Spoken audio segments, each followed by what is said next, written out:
तो अवॉइड मेरे हिसाब से मीठा से अवॉइड करना चाहिए, क्योंकि फैटी लिवर डिजीज़ और डायबिटिक आज हर घर में लोग हैं। तो हमारा खान पान जो है वो क्या इस कदर का है कि हमारे जीवन शैली को प्रभावित कर सकता है, कर रहा है, इस बात को हम समझ पा रहे हैं या नहीं समझ पा रहे हैं। कोई फल या सब्जी बाहर से लाते हैं तो उसको बिना धोए हुए हम लोग उसको कुक कर लेते हैं या नमस्कार, आप न्यूज फोनेशन देख रहे हैं। मैं हूं आपके साथ वंदना।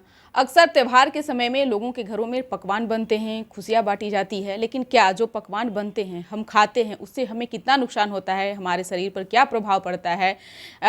कई ऐसे सारे सवाल हैं जिन सवालों को जानने के लिए हम पहुंच चुके हैं पटना के जाने माने डॉक्टरों में से एक डॉक्टर संदीप कुमार से। सर, स्वागत है आपका न्यूज फोनेशन में। न्यूज़ फॉर नेशन के सभी दर्शकों को मेरी तरफ से दीपावली की शुभकामना। सर, एक सवाल है कि जिस तरह से लोग त्यौहार तो मनाते हैं, खुशियां बांटते हैं, पकवान बनाते हैं, खाते हैं, लेकिन ऐसे में उन्हें गैस जैसी समस्याएं हो, लूज मोशन हो, कई तरह की जो समस्याएं हैं उनको होती है। कैसे बिल्कुल। त्योहारों के सीज़न में हम लोग जो मिठाई खाते हैं, मिठाइयाँ बांटते हैं, ये जो प्रचलन है ये एक अच्छा हेल्दी प्रचलन है। किंतु जो पिछले कुछ वर्षों में अगर हम भारत की बात करें तो Bharat diabetic capital of world बना हुआ है और फैटी लिवर डिजीज़ आज हर एक घर में ये हम लोग को देखने के लिए मिल जाता है। थायराइड के डिसऑर्डर्स बहुत ज़्यादा हैं, ब्लड प्रेशर्स की समस्याएं ज़्यादा है और हमारे देश में पर्व त्योहारों की संख्या भी ज़्यादा है। तो हम लोग बहुत साल में बहुत ज़्यादा जश्न मनाते हैं। ऐसे में मिठाइयों का प्रचलन कितना हेल्दी हो सकता है ये हमें खुद डिसाइड करना होगा, व्यक्तिगत तौर पर भी, सामाजिक तौर पर भी। जहाँ तक हो सके बहुत हाई क्रीम वाली जो मिठाइयाँ हैं, नकली खोए से भी बहुत सारी जगह पेपर में, न्यूज़ में सुनने को मिलता है कि वो नकली या आर्टिफिशियल मेवा से मिठाइयाँ बनती है। तो अवॉइड मेरे हिसाब से मीठा से अवॉइड करना चाहिए, क्योंकि फैटी लिवर डिजीज़ और डायबिटिक आज हर घर में लोग हैं। तो एक्सेसिव मीठा या वैसे मिठाइयों से परहेज़ करना चाहिए। घर की बनी हुई मिठाइयों का इस्तेमाल करेंगे। रास्ते पे जहाँ तहाँ का खाना नहीं खाएंगे, हाथ पैर अच्छे से साफ़ करके खाएंगे। और मैं व्यक्तिगत तौर पर ये समझता हूँ कि जैसे हम लोग मिठाइयों को देने या बांटने का प्रचलन करते हैं, उसकी जगह अगर हम एक फलों को देने का प्रचलन रखें तो ये ज़्यादा हेल्दी होगा। क्योंकि हमारे देश में जो है लोग खाने के शौकीन भी हैं, त्योहारों का प्रचलन भी बहुत ज़्यादा है और बहुत सारे मीठा खाने के लोग आदी हैं। दूसरी बात कि हम लोग बहुत रक्षात्मक उपाय से वंचित रहते हैं। हम लोग सारे लोग एक्सरसाइज में उतना अभी यूज़ टू नहीं है, चाहे वो स्कूल के लेवल पर बच्चे हों, कार्य करने वाले, कोई ऑफिस गोइंग वर्कर्स हों। सब लोगों का आज काम एक सिटिंग वर्क हो गया, ज़्यादातर बैठ कर ही हम लोग काम करते हैं। तो दौड़ना भागना ये हमारे जीवन में से बहुत लोप हो गया है एक तरह से। तो हमारा ज़्यादातर काम आजकल बैठ करके ही होता है। तो ऐसे में कैलोरी इनटेक की मात्रा हमारे शरीर में बढ़ जाती है।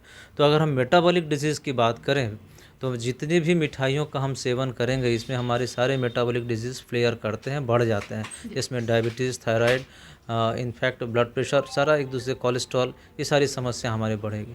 तो जहाँ तक संभव हो मिठा का प्रचलन से बचेंगे, स्वस्थ मिठाई मात्रा कम रखेंगे, खाने की भी मात्रा को कम रखेंगे और योगा, प्राणायाम, दौड़ भाग ये सब अपना करेंगे। फलों का मात्रा बढ़ाएंगे, फाइबर इंटेक का मात्रा सर, बढ़ाएंगे। एक सवाल है कि जो शुगर फ्री मिठाई अभी मार्केट में काफ़ी लोग खरीद रहे हैं, इस्तेमाल कर रहे हैं, जो शुगर पेशेंट हैं, उस पर कितना भरोसा किया जाए? क्या लगता है कि उस सचमुच में शुगर फ्री दवा वो मिठाई होती है? देखिए, शुगर फ्री मिठाइयाँ ठीक है, शुगर से उसमें आर्टिफिशियल स्वीटनर्स रहता है, मीठा उसमें दिया रहता है, किंतु उसमें कैलोरी तो रहेगा, जी। कैलोरी की मात्रा रहेगी। और ऐसा नहीं है कि एकदम शुगर फ्री है तो वो इंटायरली सेफ़ है और हम उसको बहुत ज़्यादा मात्रा में खा सकें। एक विकल्प के तौर पर है, जी। विकल्प को प्राथमिक ही हम मान लें और उसको फर्स्ट लाइन हम अपना हेल्थ का नहीं बना सकते। मैं अगर खाने का शौकीन हूँ, मैं जो है अगर अपने आप को रोक नहीं पा रहा हूँ तो एक वैकल्पिक व्यवस्था है। वैकल्पिक व्यवस्था को सामान्य व्यवस्था के साथ पैरेलल नहीं करके हम देख सकते हैं।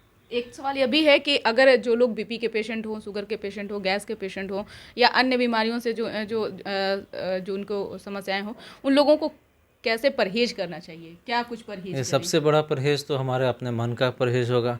सबसे पहले हम खुद एक अपने स्वास्थ्य के प्रति सजग कितने हैं, ये हमारा मन और हमारे तन के ऊपर जितना भी उसका प्रभाव पड़ना है, हमारे शरीर के अलग अलग कंपोनेंट्स का, इसको हम सही रूप में एक्सेप्ट कर पाते हैं या नहीं। हमारा खान पान जो है वो क्या इस कदर का है कि हमारे जीवन शैली को प्रभावित कर सकता है, कर रहा है, इस बात को हम समझ पा रहे हैं या नहीं समझ पा रहे हैं। जी।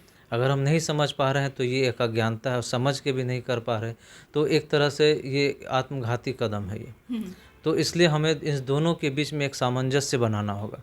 और हमें जो जितना भी दैनंदिन जीवन में, सिर्फ त्यौहार में ही नहीं, दैनंदिन जीवन में हम लोग अक्सर खास करके अगर भारत और बिहार की बात करें तो पूरी पराठा आजकल बहुत कॉमन हो गया है। यहाँ तक कि बच्चे अगर लंच में भी ले जाते हैं तो पराठा या पूड़ी, इस तरह की चीज़, तली छनी चीज़ें को ले जाते हैं।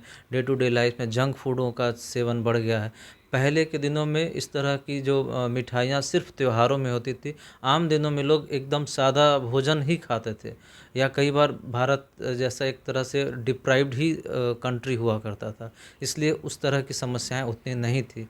लेकिन आज के दौर में जो है खान पान का जो एक दौर हो गया है, जो डे टू डे लाइफ में भी त्योहारों का सीज़न की अगर हम बात नहीं करें तो अभी जंक फूड बहुत ज़्यादा बढ़ गए हैं हमारे देश में। तो ये सारा हमारे जो सिस्टम है, मेटाबॉलिक सिस्टम है, इन सबको ये पूरी तरह से विध्वस्त कर दे रहा है हमारा जीवन शैली। तो निश्चित तौर पे, तो क्योंकि इसे हमें सुधारने की ज़रूरत है, नहीं तो सारे मानव जाति को एक जीवन के जो इतना सुंदर जीवन मिला है, इस जीवन के बहुत जो लाभ होने वाला है, जो आनंद मिलने वाला, उससे हम सब वंचित रह जाएंगे। निश्चित तौर पे जो यंग की बात करें या फिर युवा अवस्था की जो बात करें, अगर बच्चों की भी बात करें तो अक्सर देखा गया है कि उनमें भी कोई कहीं ना कहीं कोई बीमारी उनको भी हो रहा है। ऐसे में अगर हो, क्योंकि ये हमारा जो पर्व है दिवाली, इसमें शोर शराबा भी है, इसमें बहुत चीज़ें जो है जो देखने के लिए मिलती है।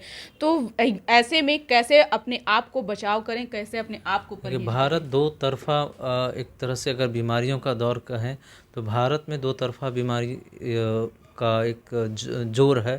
पहली जो परेशानी होती थी पहले के समय में, वो ज़्यादातर इन्फेक्शियस डिजीज़ होते थे, संक्रमण है किसी न किसी का, मेटाबॉलिक डिजीज़ कम मिलती थी। आज के दौर में मेटाबॉलिक डिजीज़ भी बहुत ज़्यादा बढ़ गई, जिसमें शुगर, कोलेस्ट्रॉल, ब्लड प्रेशर है। और दूसरी तरफ इन्फेक्शियस बीमारी का भी बहुत ज़्यादा दौर है। कोरोना का हम लोग पोस्ट कोरोना अभी तक बहुत सारी दूसरी वायरल इन्फेक्शन, बैक्टीरियल इन्फेक्शन सब बहुत डे टू डे में कॉमन है। आज के डे में डेंगू, बहुत वाटर बॉर्न डिजीज़, टाइफाइड, अक्सर हम लोग सुनते हैं कि इसको टाइफाइड हो गया। टाइफाइड एक वाटर बॉर्न डिजीज़ है। हम लोग जहाँ तहाँ का खाना खाते हैं, कोई फल या सब्जी बाहर से लाते हैं तो उसको बिना धोए हुए हम लोग उसको कुक कर लेते हैं या उसको कंज्यूम करते हैं। तो उसको कम से कम कोई भी फल या सब्जी अगर लाते हैं तो आधा से 1 घंटे उसको गुनगुने पानी में थोड़ी देर उसको रखना है, यूज़ करने से पहले, कंज्यूम करने से पहले। तो ये हम लोग नहीं कर पाते हैं, विधि का पालन नहीं कर पाएंगे तो हम लोग उसके शिकार होंगे बीमारी के। जो दर्शक देख रहे हैं, जो बीपी के पेशेंट हो, शुगर के हों, कोलेस्ट्रॉल के हों, गैस को हों, कोई भी चीज़ें जैसे जो कई भी ऐसी बीमारियां हैं जो अगर वो उनसे वो परेशान हो, उन लोगों को क्या कुछ संदेश देंगे, क्या कुछ कहेंगे? पहली बात कि कभी फास्टिंग बहुत लंबा नहीं करें, खासकर ऐसे पेशेंट जो डिस्पेप्सिया के पेशेंट्स हैं, जो अल्सर के पेशेंट्स हैं, जिनको गॉल स्टोन्स है, पित्त की थैली में पथरी या स्लज है, वो लंबा देर तक फास्टिंग नहीं करें। बहुत रिच खाना नहीं खाएं, बहुत पूरी पराठा, क्योंकि फास्टिंग और फीस्टिंग एक ही बार में बहुत सारा खाना खा लिए फिर दिन भर नहीं खाए, ये दोनों ही बहुत खतरनाक साबित होता है। खाने की मात्रा को कम रखें, खाने में फल और अंकुरित फाइबर्स का इंटेक को बढ़ाएं। बहुत मीठा खाने से बचें, बहुत नमकीन भी खाने से, एक्स्ट्रा नमक भी नहीं लें।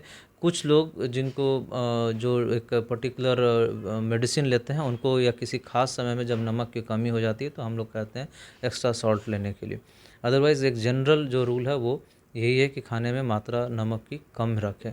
रात का खाना सोने से 1.5 से 2 घंटे पहले खाएं। तो रात का खाना खा के तुरंत सोने नहीं जाए, क्योंकि वैसे में एसिडिटी बनने की संभावना ज़्यादा रहती है। जीआरडी या रिफ्लक्स डिसऑर्डर बोलते हैं। आजकल गैस, जैसे आपने कहा, गैस की समस्या बहुत आम है। तो गैस कोई एक ऐसे डिजीज़ नहीं है, गैस हमारे जीवन शैली का एक परिणाम ही है वो। तो बहुत ज़्यादा गर्म खाना, बहुत ज़्यादा तेल मसाला खाना, खाना खा करके तुरंत लेटना, इससे बचेंगे। खाने में फाइबर फूड को इन्वॉल्व करेंगे, और जो स्वस्थ है खाना, स्वस्थ शरीर ही स्वस्थ हमारे जो जीवन का एक द्योतक हो सकता है। उसके लिए भोजन हमारा स्वस्थ होना चाहिए, साफ़ सुथरा होना चाहिए, और जहाँ तक संभव रहो तो रिच नहीं होना चाहिए, पौष्टिक, प्योर एंड प्रॉपर होना चाहिए डाइट। बहुत बहुत शुक्रिया सर समय देने के लिए। तो आप सुन रहे थे क्या कुछ कहना था पटना के जाने माने डॉक्टरों में से एक डॉक्टर संदीप कुमार का। एक समाजसेवी भी हैं, हमेशा लोग ट्रीटमेंट तो करते ही हैं, साथ ही साथ समाज को भी ये सेवा देते हैं। जिन्होंने साफ तौर से कह दिया कि त्यौहार है, त्यौहार में किस तरह से आप उसको सेलिब्रेट कर रहे हैं, कैसे आप अपने आप को बचाव कर रहे हैं। तो अपना ओपिनियन ज़रूर कमेंट्स बॉक्स में दीजिएगा, ताकि आपका सवाल अगली बार फिर से हम सर से पूछ सकते हैं और आपकी समस्या का समाधान कर सकते हैं। इस कर बस इतना ही। बने रहिए न्यूज़ नेशन के साथ। अब तक हमारे चैनल को सब्सक्राइब नहीं किए हैं तो कर लीजिए। धन्यवाद।